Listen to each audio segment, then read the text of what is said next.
ಒಂದು ಪ್ರವಾಸಕ್ಕೆ ಹೋದಂಥ ಸಂದರ್ಭದಲ್ಲಿ ಉಗ್ರರು ನಡೆಸಿದ ದಾಳಿಯಲ್ಲಿ ಸಾಕಷ್ಟು ಅಮಾಯಕ ಜೀವರು ಬಲಿಯಾಗಿದ್ದರು. ಅದಕ್ಕೆ ಪ್ರತೀಕಾರ ಅಂತಂದರೆ ಇವತ್ತು ಸಿಂಧೂರ ಆಪರೇಷನ್ ಅಂತ ಹೇಳಿ ಭಾರತ ಸೇನೆ ಕೂಡ ದಾಳಿ ಮಾಡಿ ಉಗ್ರರ ನೆಲೆಗಳನ್ನು ಉಳಿಸಿ ಮಾಡಿದೆ. ಈ ಸಂದರ್ಭದಲ್ಲಿ ಏನು ಹೇಳಕ್ಕೆ ಇಷ್ಟಪಡ್ತೀನಿ? ಅದೇ ಭಾರತ ಇದೆ, ಶತ್ರು ನೆಲೆಗಳನ್ನೆಲ್ಲ ನಾಶಪಡಿಸಿದೆ. ಇನ್ನೂ ಉಗ್ರರು ಕೆಲವರೆಲ್ಲ ದೊಡ್ಡವ್ರು ತಪ್ಪಿಸ್ಕೊಂಡಿದ್ದಾರೆ. ಅವ್ರನ್ನೂ ಸಾಯಿಸಬೇಕು. ಅವ್ರನ್ನೂ ಸಾಯಿಸಿದ್ರೆ ಸ್ವಲ್ಪ ಮಟ್ಟ ಆಗ್ತದೆ. ಇಂಥ ದಾಳಿಗೆ ಈಗ ಪ್ರತೀಕಾರ ಎಂಬಂತೆ 8 ದಿನಗಳಲ್ಲೇ ಒಂದು ಉತ್ತರ ಕೊಟ್ಟಿದೆ. ಹೌದು, ಭಾರತ ಸರಿಯಾದ ಉತ್ತರ ಕೊಟ್ಟಿದೆ.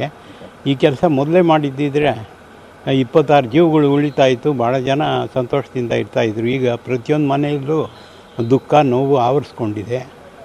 ಅದನ್ನು ತಡ್ಕೊಳ್ಳೋ ಶಕ್ತಿ ದೇವರು ಕೊಡಬೇಕು ಅಷ್ಟೇ.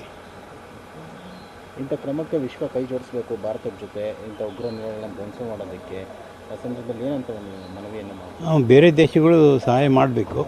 ಅವರೂ ಈ ಉಗ್ರ ತಾಣಗಳನ್ನ ಮಟ್ಟ ಮಾಡೋದಕ್ಕೆ ಸಹಾಯ ಮಾಡಬೇಕು ಮತ್ತು ಭಾರತಕ್ಕೆ ಬೆಂಬಲ ಕೊಡಬೇಕು. ಆವಾಗ ಉಗ್ರರನ್ನ ಸದಬಡಿಬೋದು. ನೋಡಿದ್ರೆ ಸರ್ ಸುದ್ದಿ ಅದೇ ಬೆಳಗ್ಗೆ ನ್ಯೂಸ್ ನೋಡಿ 6 ಗಂಟೆ ನ್ಯೂಸ್ನಲ್ಲಿ ಎಲ್ಲ ಗೊತ್ತಾಯಿತು. 9 ನೆಲೆಗಳು ಉಗ್ರರ ಸ್ಥಾನಗಳು ಏನೇನಿದೆ ಅವನ್ನು ವಾಯುಸೇನೆಯಿಂದ ಧ್ವಂಸ ಮಾಡಿದ್ದಾರೆ. ಅದರಿಂದ ಸ್ವಲ್ಪ ಅವರಿಗೆ ತೀವ್ರವಾದ ಒಂದು ಪೆಟ್ಟು ಬಿದ್ದಿದೆ. ಮುಂದೆ ಅವರ ಕಾರ್ಯಾಚರಣೆ ಕಷ್ಟ ಆಗ್ತದೆ.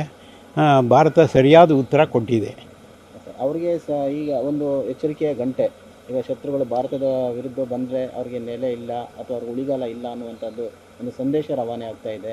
ಸೊ ಈಗ ಮೃತಪಟ್ಟಂತಹ ಒಂದು ಜೀವಗಳಿಗೆ ಆತ್ಮಶಾಂತಿ ಸಿಗ್ತಾ ಇದೆ ಅಂತ ಆದ್ರೂ ಆ ನೋವನ್ನು ತಡ್ಕೊಳ್ಳೋಕ್ಕೆ ಇಷ್ಟ ಅನಿಸುತ್ತೆ ಸರ್.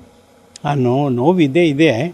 ನೋವು ತಕ್ಷಣಕ್ಕೆ ಹೋಗೋಲ್ಲ. ಯಾಕೆ ಅಂತಂದರೆ ನಾವು ಸುಮಾರು ವರ್ಷಗಳ ಕಾಲ ಮಕ್ಕಳನ್ನ ಸಾಕಿ ಬೆಳೆಸಿ ಅವರಿಗೆ ಒಳ್ಳೆಯ ಸಂಸ್ಕೃತಿ ಮತ್ತು ಅವರಿಗೆ ವಿದ್ಯಾಭ್ಯಾಸ ಎಲ್ಲ ಕೊಡಿಸಿ ಉತ್ತಮ ಪೌರರಾಗಿ ನಾವು ತಯಾರು ಮಾಡಿದ್ವಿ.